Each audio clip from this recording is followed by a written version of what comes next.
mon Dieu. Oui, c'est exactement ce que les Hébreux ont dit. Bonjour à toutes et à tous, c'est du nom même de Dieu dont nous allons parler aujourd'hui, comme il en est question dans le film de Steven Spielberg, Les Aventuriers de l'Arche perdue. Mon Dieu, un Dieu qui révèle son nom aujourd'hui à son serviteur Moïse.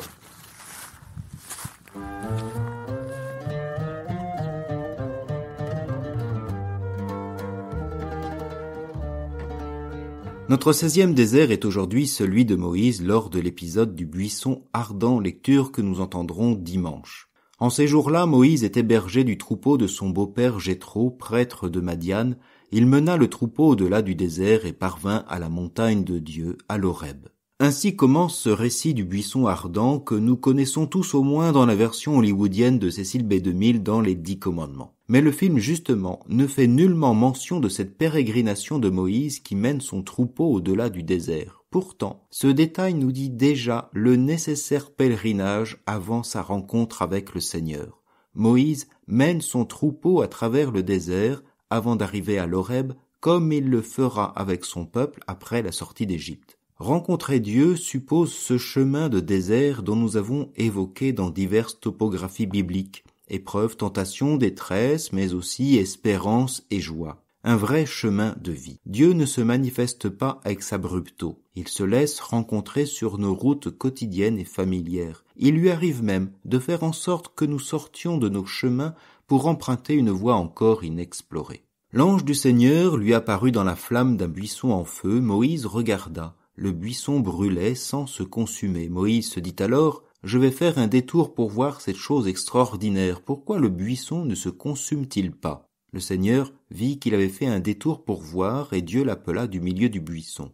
Moïse, Moïse, il dit, me voici. Dieu dit alors, n'approche pas d'ici, retire les sandales de tes pieds, car le lieu où tu te tiens est une terre sainte. Dieu appelle Moïse, lui, l'enfant hébreu devenu égyptien de la cour de Pharaon. L'homme de la cour devenu meurtrier, le meurtrier devenu fugitif, le fugitif devenu berger madianite. Cherchez parmi ces identités et les récits qui y sont associés, le religieux, l'homme pieux ou le simple croyant, vous ne trouverez pas. Cherchez aussi ses mérites, peut-être en trouverez-vous pas si sûr. Et pourtant, Dieu choisit cet hébreu sans foi, cet égyptien hors la loi, ce berger sans terre, époux d'une Madianite, pour devenir le guide et prophète d'une mission quasi impossible, faire sortir les filles d'Israël de la servitude de Pharaon, comme nous l'indique la suite de ce récit. Et le Seigneur déclara: je suis le Dieu de ton père, le Dieu d'Abraham, le Dieu d'Isaac, le Dieu de Jacob. Moïse se voila le visage car il craignait de porter son regard sur Dieu. Le Seigneur dit: j'ai vu la misère de mon peuple qui est en Égypte, et j'ai entendu ses cris sous les coups des surveillants. Oui, je connais ses souffrances, je suis descendu pour le délivrer de la main des Égyptiens,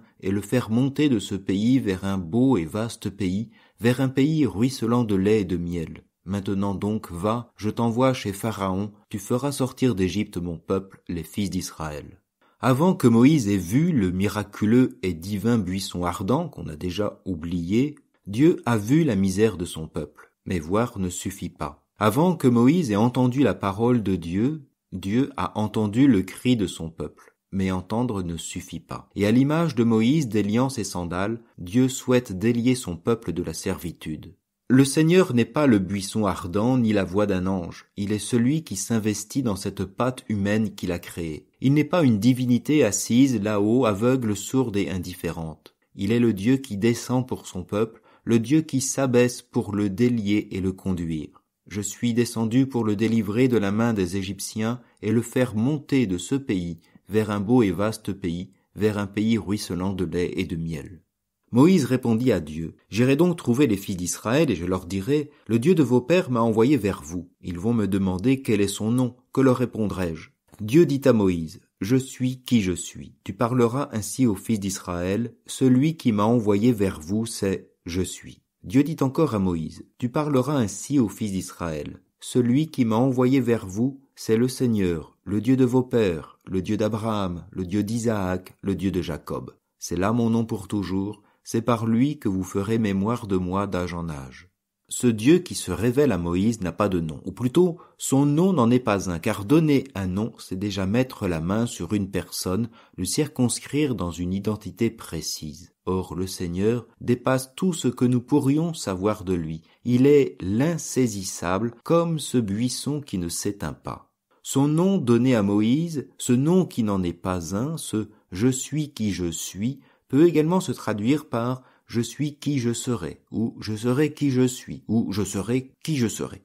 Présent et futur se mêlent. « Je suis et je serai », tel est son message. Certes, il est le Dieu associé au passé glorieux d'Abraham, d'Isaac et de Jacob.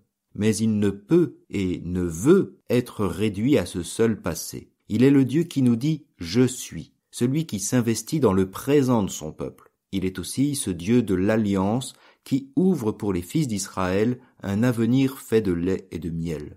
Ce nom qui n'en est pas un, révélé à Moïse, est son étendard et sa signature en faveur de son peuple. « Je suis et je serai avec toi, je ne te délaisserai pas, je ne t'abandonnerai pas », entendrons-nous dans le livre de Josué, au 1er chapitre. Dieu dit « je » avant de dire « tu ». Il donne à voir en premier son amour et sa fidélité avant de nous faire entendre ses commandements, ce « tu aimeras » nécessaire pour nous délier de nos servitudes.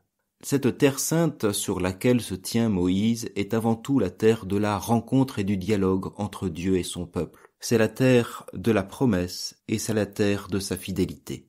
Sur cette révélation du nom de Dieu à Moïse, je vous souhaite un bon et agréable dimanche en compagnie de la parole de Dieu.